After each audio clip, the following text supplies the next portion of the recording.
Herkese tekrar merhaba. Şimdiki oturumumuzda da İngilizce olarak devam edeceğiz. O yüzden Türkçe dinlemek istiyorsanız aşağıdaki menüden dil seçeneğini seçmeyi unutmayın. RetroBrain R&D GmbH Managing Director Adalbert Pakura, German Turkish Youthbridge Freelance Consultant Defne Yalman, and again German Turkish Youthbridge Junior Communication Manager Sara Bhuori, and finally Bahcesehir University Game Lab Founder Director Güven Çatak will talk about gaming and youth exchange, how gaming can be used in youth and school exchange to foster intercultural exchange and reduce prejudice. Now I will ask to join everyone. Okay. Hello, welcome. Hi. Hi, thank you. Hello. You can start whenever you're ready. Stage is yours. Okay, Sardar. Okay, hello everyone. Well, I will be moderating this session as the, let's say, the host institution here.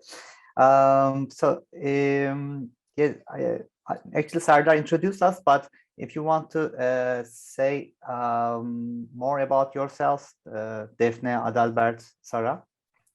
I can start. My name is Defne Yalman, and I have been working with the Youthbridge since 2019. I first started as a project manager in the organization, and now I am working as a freelance project manager, which basically means that I'm working half-time, but I'm still included in the projects with the management team. Yeah. Hi, everyone. I'm Adalbert. I'm mostly the managing director of the RetroBrain GmbH. We develop therapeutic video games for the elderly, so motion-based therapeutic video games. And I also work for the Humboldt Innovation. We were the project partner for the workshop, and I will talk a little bit about how we went on with the workshops. Yeah, hi guys, my name is Sarah. I'm the Junior Communications Manager of the German Turkish Youthbridge. I've just joined the team recently in June, but I'm happy that we can present to you this project today and looking forward to the presentation and the discussion afterwards.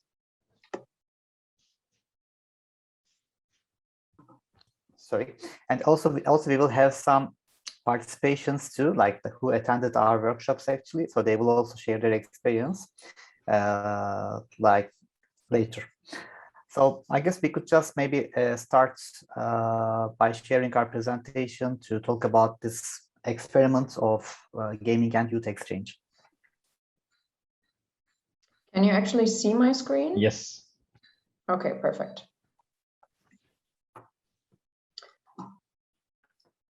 Then I will start. I quickly wanted to introduce to you who we are and what we do. And first of all, we are very delighted to present to you our project Gaming and Youth Exchange today, which we co-organized with the TOC Foundation in Istanbul and with the Humboldt Innovation in Berlin.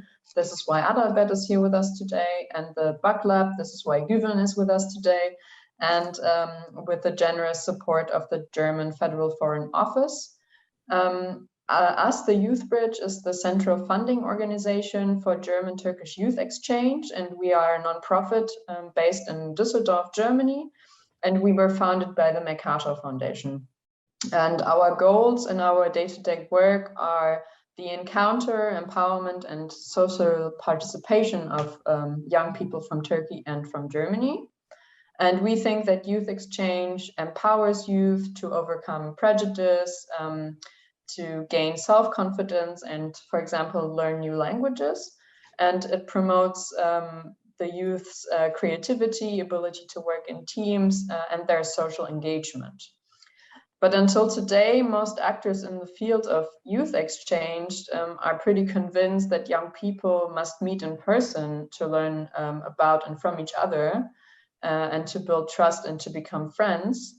But how can we actually see the future of youth exchange, and how can that look like? And this is where I would like to give my word to Defne, who will talk more about that? Thank you. I actually want to start off by telling you about the background thinking of the whole project. It started all with the pandemic, and we had to change the way we're working together, everything becoming digitalized and so on. So we had the need to think outside the box, because this was something that we have never done before. We used to do physical youth exchange, traveling from one place to another, meeting in person, and organizing projects in physical environments. But with the pandemic, we were forced, so to say, to think again, rethink youth exchange and what it could mean in a digital environment. And the more we thought about it, the more we actually realized that this could also be something very useful in terms of climate change. And this could bring a new perspective to the whole youth exchange concept, so to say. And it could also create a more inclusive environment for youth exchange, because some young people, some participants are not able to travel that far due to physical reasons. They might be handicapped or so on. And also due to political reasons, travel might be difficult. And also during pandemic, we all experienced it. It was impossible to travel. So that's where the gaming idea came in. It kind of kicked in, to be honest. And we thought that millions of young people play every day. They play computer games every day. So why not use gaming as a tool to create youth exchange in order to well, abolish stereotypes and so on. So that's how we started to think of gaming and youth exchange together, side by side. And as Youthbridge, we were always looking for more innovative ways to foster youth exchange. And I believe that this is by far one of the most innovative projects we have, since this is one of the first examples of such a project in the field of youth exchange.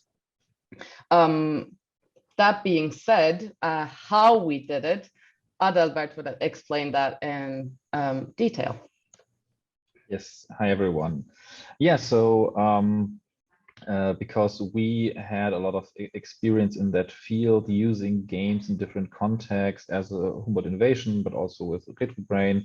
As I said, we develop video games that are therapeutic, so they're used in elderly care facilities. So really like dementia patients, Alzheimer patients use our products where you wouldn't normally associate gaming with. You wouldn't say, oh, that's gaming is a normal part of a elderly care home, but we still thought a couple of years ago, hey, let's do this. Let's implement gaming into a different world, basically. And we know from other examples that gaming can be used for various like serious aspects of life, and not only in itself to have a good time. So we were very happy to work together with the Youthbridge and basically come up with an idea how to, and as far as we know, for the first time basically ever doing such a thing, to implement project ideas how this could specifically work. So first of all, we really thought about using tools that young people already use. You have a lot of projects, normally also funded. I know this from personal experience with EU projects, where you design something new and you build everything from scratch, and then you design a new game, and then also that's an issue with a lot of serious games out there that they are not built for fun, they are built for a serious purpose, and then they are not really used. And so we thought our first idea was, okay, let's use something that is already out there, use tools and games that people already know. So we immediately thought of Discord as a communication channel, because we know that young people, and especially the gaming communities, use Discord heavily. So why not use Discord as a tool, implement our administration part, and different channels and voice channels and rules, so that we could effectively communicate with the target group, with the youth in this project. but we knew that we would eliminate a lot of friction, basically, because young people already, from the day-to-day life know how to use Discord or how to, go about that. And the next idea was to implement games that people already know and like. So we approached this in this workshop design phase, basically, in an iterative approach. So we started basically with a little study that we did. So from a scientific perspective, basically, we looked at the possibilities that we could do. And then we thought, okay, let's start with little workshops, with a workshop design that is really short, where we would test different games and see how the participants would use them to interact with each other. So the goal, as Defne explained, was not to travel to another country and then do activities together and therefore meet each other and spend time together and get to know each other, but really do this via gaming. So we thought, okay, maybe a competitive game would be cool, or like Rocket League. Or like a social game like Among Us. You remember at the beginning of the year or at the end of the year, Among Us was like a big hit. And also Minecraft, because you build something together and you have the opportunity to work together. So that was the idea, and we basically started by saying, okay, let's start with short workshops where we try to figure out if those games really work as we thought they would, and the people would use the games to work together and get to know each other. And then we figured out, okay, that Among Us and Rocket League had a couple of downsides, so we settled for Minecraft, and then had gaming nights where we, had longer iterations where the participants played together and got to know each other and used this tool, this gaming tool, Minecraft, to work together, build something together, and interact, and and have a good time. Basically, nothing basic. It's not rocket science. It's like when you spend time together and you do something together. If it's in reality or like in the outside world, or is it in a gaming setting that you already know and like, the differences are not that big. So that was the basic idea. This iterative approach. Using tools that the people already know, and trying to find out, because again, that was really the first time I think this was really used in youth exchange. We had to figure it out. So next slide, please.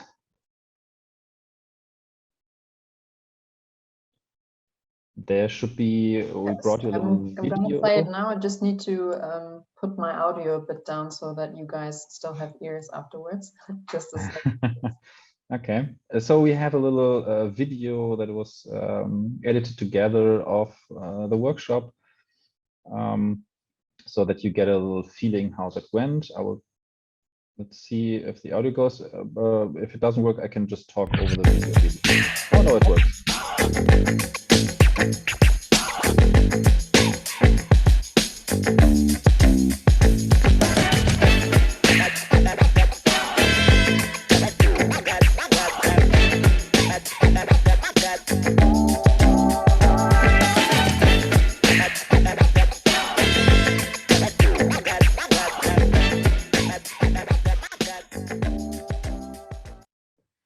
So what you saw here, maybe could we start the video again without the sound, and you could just play pause, Sarah, if I tell you to, because I would jump into one or two sections of the video, if that would be okay.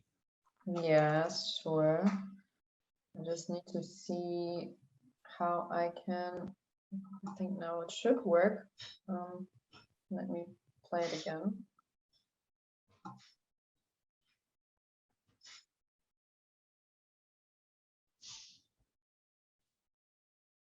Yeah, so we started with little mini games where the participants, got to know each other, and for those that didn't know how to use Minecraft, could use it. And then we gave them tasks to build something together. Please pause, because there was a good picture with the cathedral. or the task was to build something that represents like German and Turkish culture. So they built basically a mosque combined with a church. As you saw, there was like a little railway that went through the map to have an interactive experience after the building. You saw like a huge bridge basically in the level, in the world they built. So that was all done by the students, by the participants, where, you know, the symbolism of this German-Turkish Youthbridge was then built into this world, bridging different aspects of life. So we had not only like huge maps from Turkey and Germany, which we'll see. We had like typical cultural artifacts from Germany and Turkey, like a huge tea, like a tea glass, like a Turkish tea glass, and like a Bratwurst from Germany. So like really like typical things that were built. Yeah, so that was really cool to see how how the participants with the little task, and we try to let them have as much freedom as we possibly could. I'm looking at my watch. To get creative, to build something, to interact with each other, and build like a world that that combines basically both cultures and both worlds. Next slide, please. Next video. Again, you see now like a collage of all the things, and you see also now in the screenshot on the right with the combination of this mosque and the church. You see the German flag, and there's also a Turkish flag somewhere there, and a lot of, you know, artifacts. So it was really nice to see how the participants built this world. And the learnings were also quite clear. On the one hand, we really realized that it needs a lot more time to interact with each other, to get to know each other, especially, and have enough freedom to talk to each other. We tried Rocket League, which is a very competitive game. So the idea was, okay, maybe if, you know, you play that and you have to talk about tactics and you have to talk about how you approach the game, therefore you would come into talking also about other stuff, which didn't really go as planned, which is fine. As I said, that was more of also a learning experience for us and everyone involved to see, okay, what works, what doesn't work. It's a really lean startup approach kind of thing. So we had a couple of good ideas. Some did work, some didn't. That's how it is. But still, the participants had, I think, fun playing Rocket League, but it didn't really, you know, catch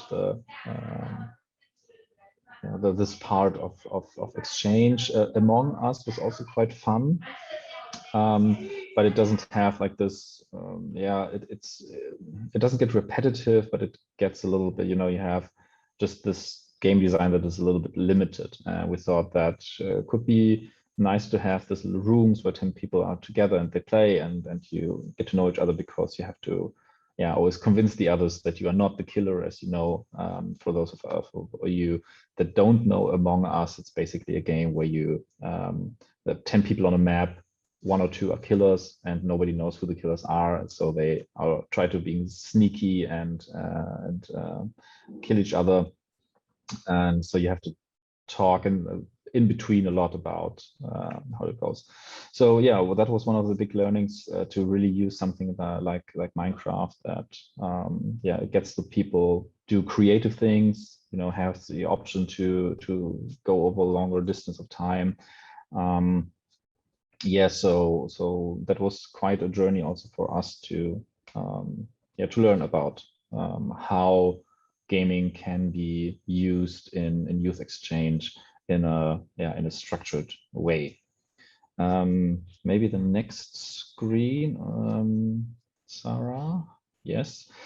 So basically, on top of this learning, as I said, you know, we came from basically a research perspective and our own, you know, knowledge about how gaming can work, to this iterative process where we tried different things. We did like workshops and gaming nights, and now the next step will really be to use this concept in a longer time frame. So we will do something over like 3 to 5 weeks, basically, with 2 school classes together, working together. So you have like a more structured approach where the teachers can, you know, help organizing everything and keeping everyone in line.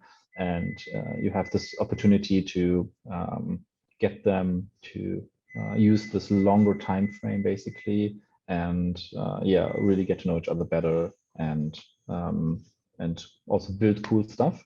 So this will continue. We will also use another tool, basically, for various reasons. Minecraft has its benefits, but one of the main issues was which we didn't really suspected was the licensing, which is really complicated when you do it internationally. So if you would just do a project like just in Germany, then it would be easy. But then we figured out, oh, okay, it's not so easy to do it when you have like international cooperation.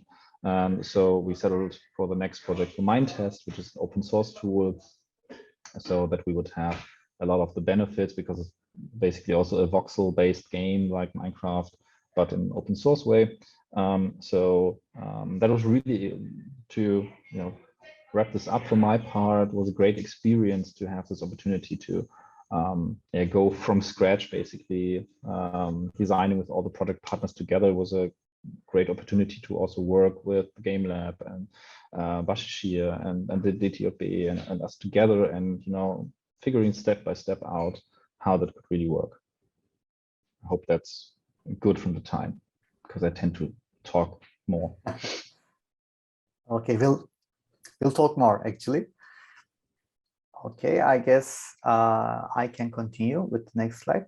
Yeah, I'd like to talk a bit more about the Minecraft, because after the first workshop, like which we experimented with 3 games: Among Us, Rocket League, and Minecraft. Just like Adalbert mentioned, the Rocket League and the Among Us has their like ups and downs, but Minecraft was very solid in terms of let's say our goals. So that's why we continued with Minecraft with the second workshop, which we called game nights or gaming nights. Yeah, surely you all know about like Minecraft, which started as a let's say a sandbox experiment. Then it evolved into a very big, let's say game universe, and even we could call it now a metaverse, right? Because now in Minecraft you can do almost anything actually.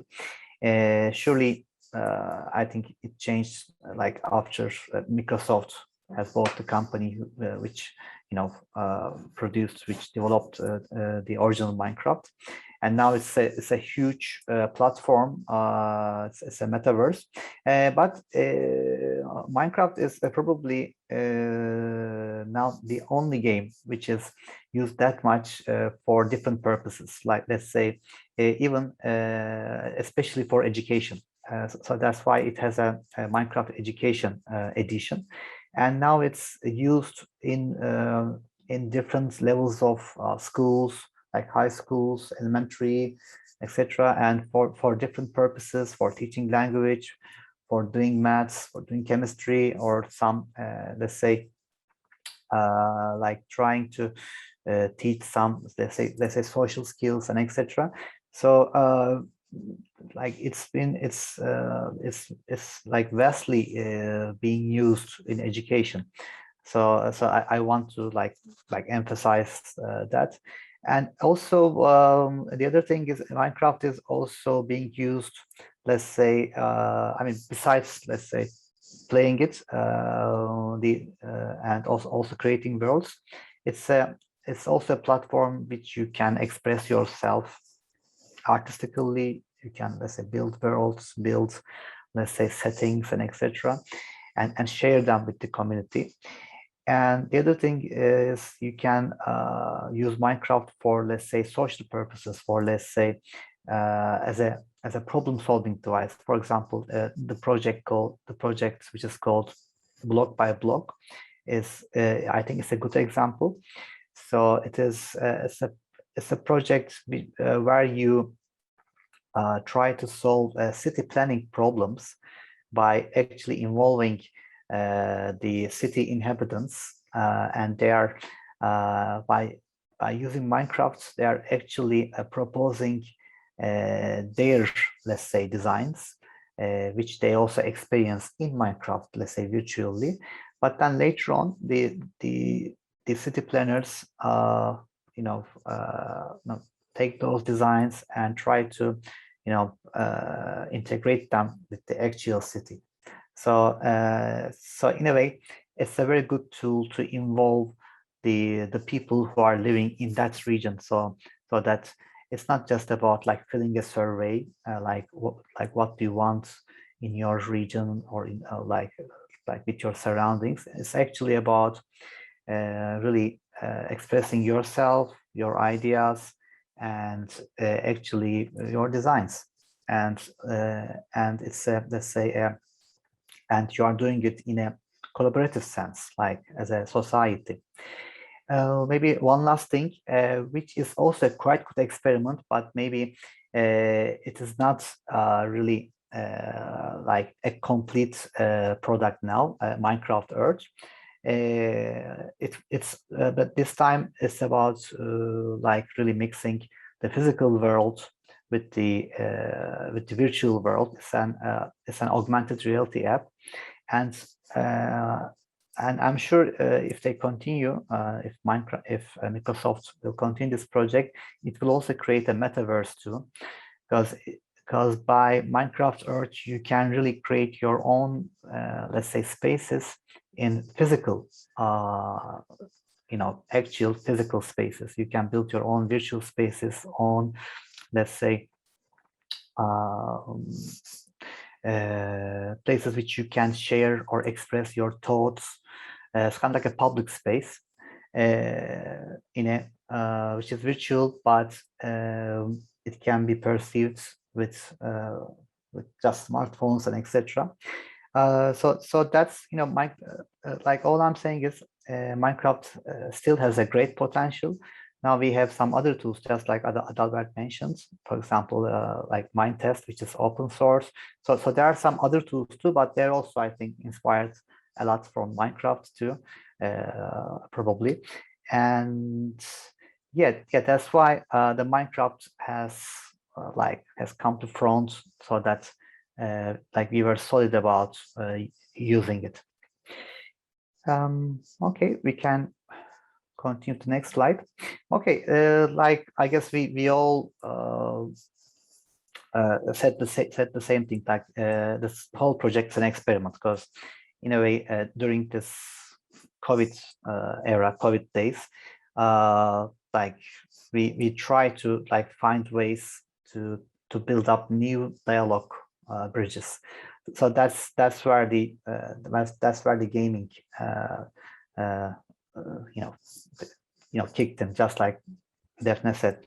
So it is it's an experiment, and surely it has some challenges. So like against all odds, like here for example, it's raining, but it's still like our participants like built that bridge and continue to work on it, etc. And but it's not just about the let's say the building part or the playing part. It's kind of like the whole total thing, and probably the Youthbridge will also like take it as a also will focus on the big picture. For example, here we opened our own server. I mean the server of Youthbridge, the Discord server of Youthbridge, which I think will be a very important facilitator for the future projects, for the future communities, who will come together, who will maybe besides playing, maybe they will also use this server to discuss things, to share other stuff, and etc.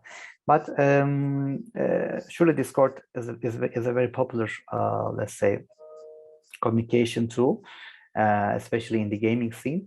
So playing games, or just like here, like playing Minecraft, was a very good, let's say, onboarding for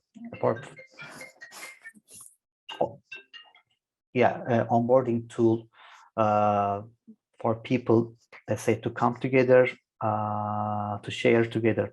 And actually, like while you are building, it's kind of like a new language. Like while you're playing is a new language. Even people like who didn't know each other, they they met there, and even they're from different countries speaking different languages. The gaming was the language. The Minecraft, especially the Minecraft, has its own, let's say, unique way of doing things. So it was also a great experiment in that sense. We were at some points, like as, let's say, the workshop organizers, we were just looking how things are like evolving very naturally, and how they can collaborate without really, knowing each other. So that was also very interesting in that sense. I think that's kind of like a new communication, like let's say on a different level. Okay, maybe. Yeah, maybe because you also already talked a bit about how you experienced the workshops and stuff. We also wanted to share what we think. All of us in the group already explained a bit how he felt, and he's from his perspective. For example, beforehand I had nothing to do with gaming at all. I had no idea what kind of games are on the market. I mean, of course, the big ones I know, but I wasn't really an expert on any of this topic. So for me, it was really great to actually see how quickly young people online can work out something, even though they might not speak the same language in the first place, and then English was the main driver, and of course that was sometimes, I think, difficult for some participants, also depending on their age. But it was great to see how they communicated with each other, what they built also in such a short time frame, and also that we had some participants who never played Minecraft before, and then we had some who were really good experts, and it was great to see how they were able to help each other out. And I think that was very interesting, and I was happy that I was able to join some workshops and see what has been built. Yeah, I guess actually Sara was the only one like who haven't played games before, or like. That's me as well. You as well, really? I was never involved as Sara, and I can just agree to every word that she says. I found the project, even the idea before all the implementations, quite innovative and very broad in a sense as well, because I think this is something exciting that we started doing, and I hope that it will follow with other projects as well. But I actually wanted to mention one hassle that we had throughout the project, which was the participant management and finding participants and so on. And I'm actually curious and I want to ask the audience as well, because it was not easy to find participants from both sides, both from Germany and Turkey. We thought of almost everything that we can think of. Maybe you have some other ideas that you want to share, some other perspectives to bring to the table, because I am feeling like if we managed to solve that issue faster and easier, the project could have been something even bigger. And that's something that I would actually like to discuss with the audience as well, not only among us, but. Okay, I guess we have 3 participants who attended the workshops. Actually, we have Bilal, Zahid, and Shirin with us. Hopefully they are here. Yeah, I'm here. Hello, I'm here. Okay, cool. And Shirin, are you? Okay, cool. So who wants to start first? Now it's your turn. I may say some words about it. Sure, thank you. Hello. I've attended 2 game night sessions, and both was very fun actually.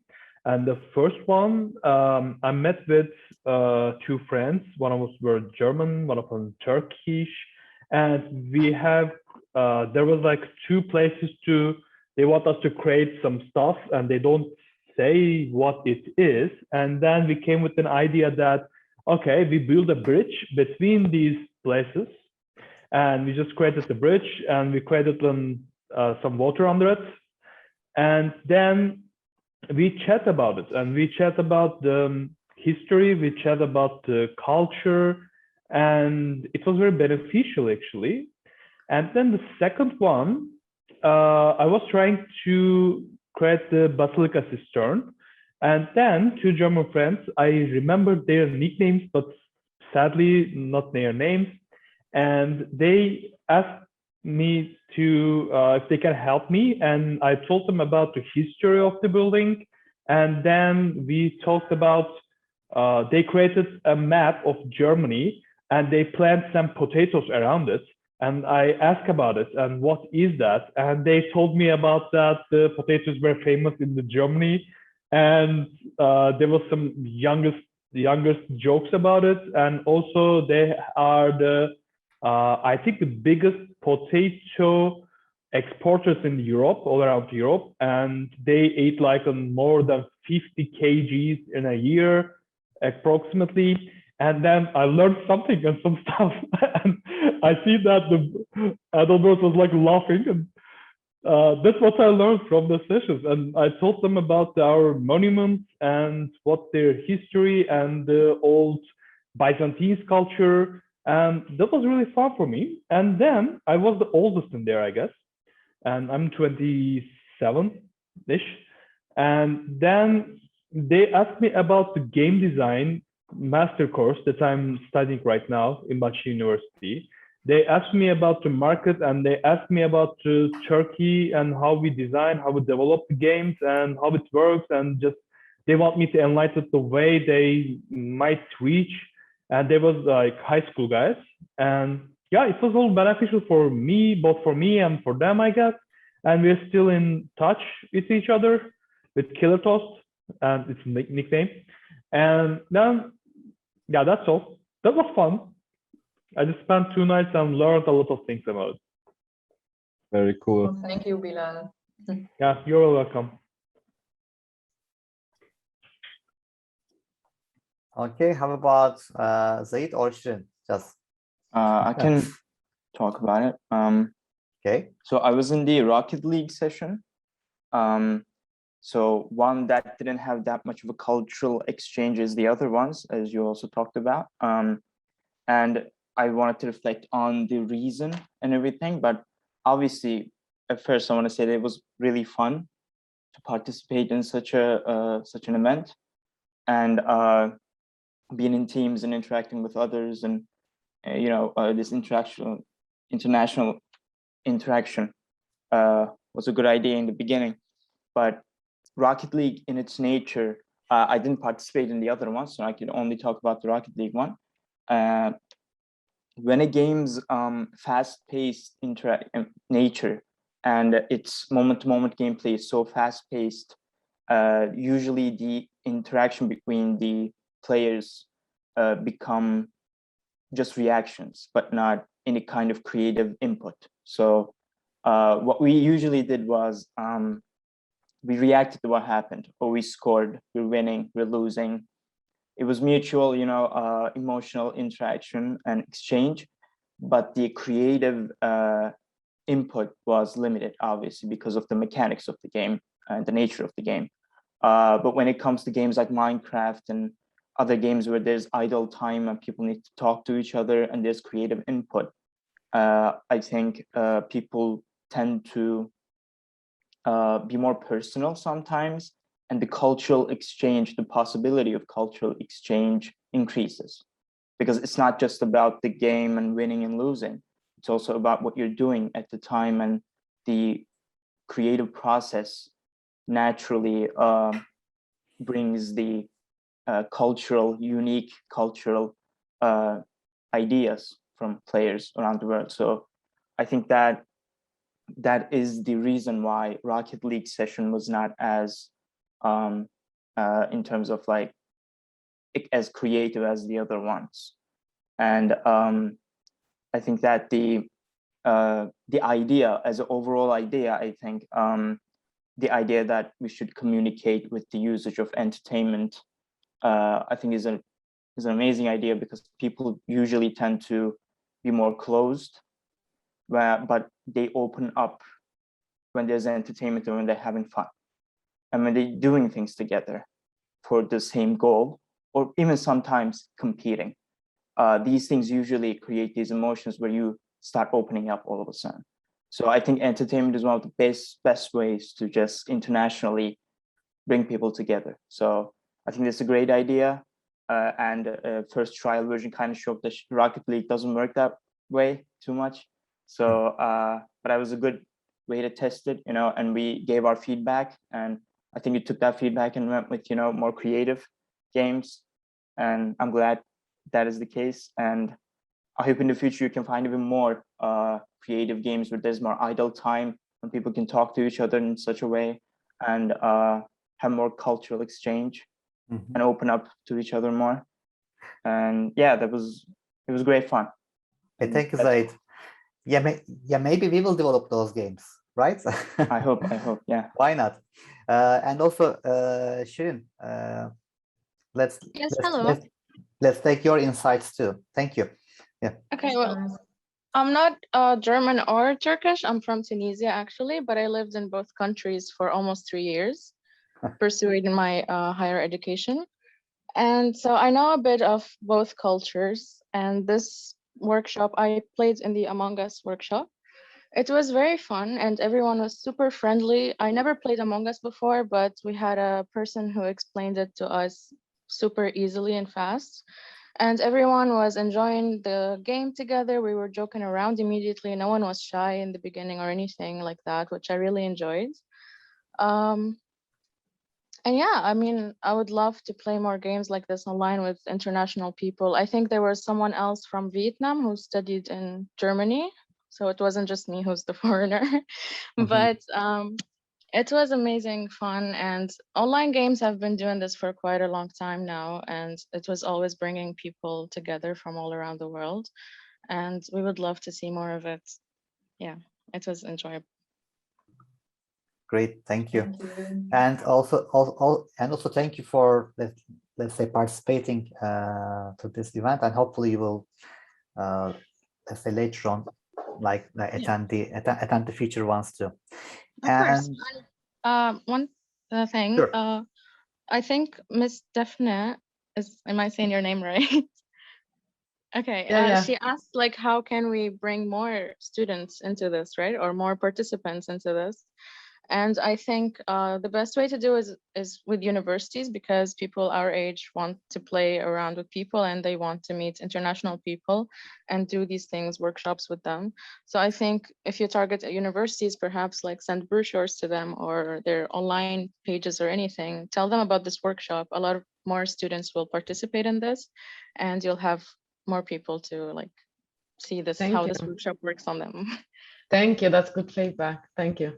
Yeah, also in general, thank you guys that you give us feedback. For us, it's also very important that we incorporate that, because you guys are the ones who are participants in the workshops, and your perception is very important to us. So yeah, if you have any other suggestions on how future workshops can look like, or if you have any other games that you have in mind that you think, yeah, those are really cool for interaction with each other, because yeah, we found out that Among Us and Rocket League are not the best ways to interact with each other, but in terms of communication, maybe some other games come to mind or whatever. Just feel free to yeah, share anything that you have in mind. Thank you. So we have last 5 minutes, maybe from the audience of this panel. Maybe they have some questions or some, let's say, suggestions or comments. Maybe they can also ask through the chat or.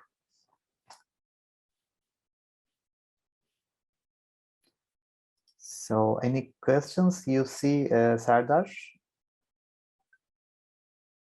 There are no questions at the Q&A menu right now, but if you want to add something on the last 5 minutes, you can.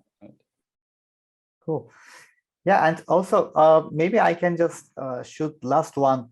Since all those participants, or if Defne, Sara, or Adalbert, if you have some last words to say, please interrupt me. But I was just going to ask very shortly to our participants, since also they are studying game design, and also they graduated from game design department. So as, let's say, future game designers, what kind of games they will design in terms of using gaming for those kind of purposes? Like some let's say, even they could be some absurd ideas, no problem. Just shoot them. We have one question actually right now. Really? Okay. Can any students join that?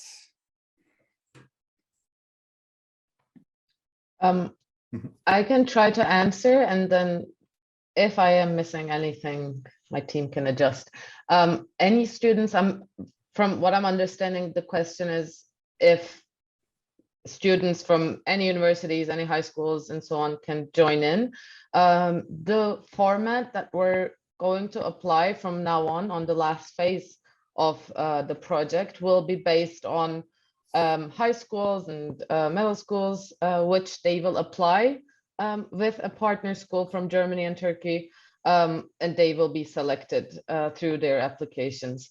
But before this, we had open calls for anyone and everyone between a certain age group, knowledge of English, and those were the only things that we were looking for in participants. So they could have applied in the project beginning, but after this point on, we will be working strictly with schools. Great. Then schools should apply maybe later on. Yeah, well, if they have schools that they can apply with, shoot them. Great. So last 3 minutes, any answer to my question, Zahid, Shirin, or Bilal? Just some, maybe you can just have some crazy ideas.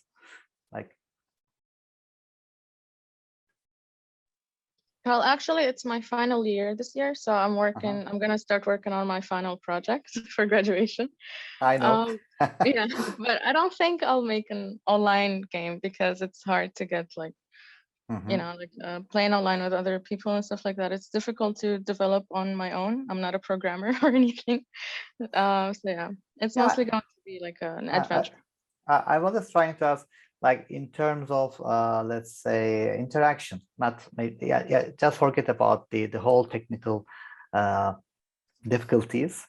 What kind of, let's say, game design elements should that kind of a game should include to create engagement between different cultures? And I mean, I know it's a big question, but maybe you have some maybe. I guess by playing in groups, just like Among Us, or now we're playing Pokemon Unite lately. It's been out, and I've been playing it with a lot of friends from all around the world, and it's good to be in a group and have a goal to reach together. That's how you can communicate better with each other and discuss things, I guess. Okay, then probably we should focus on that, to really tune that being a group and working together and chasing a goal, probably. Cool. I also have an idea, actually. Thank you.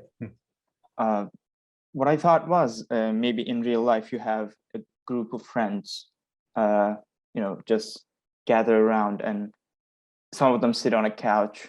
They're the ones who watch, and then you have two people playing a certain game, a two-player game where they compete with each other, a fighting game or something like that, something of that nature. So a replication of that in a Discord server where you have a channel for people who watch, or everyone in the same audio channel. People watch, two people compete, and they keep changing, and there's a tournament. And during that tournament, you have, maybe to increase interaction, you have a pool of topics or questions where you say to the ones who watch, while watching, just talk to each other.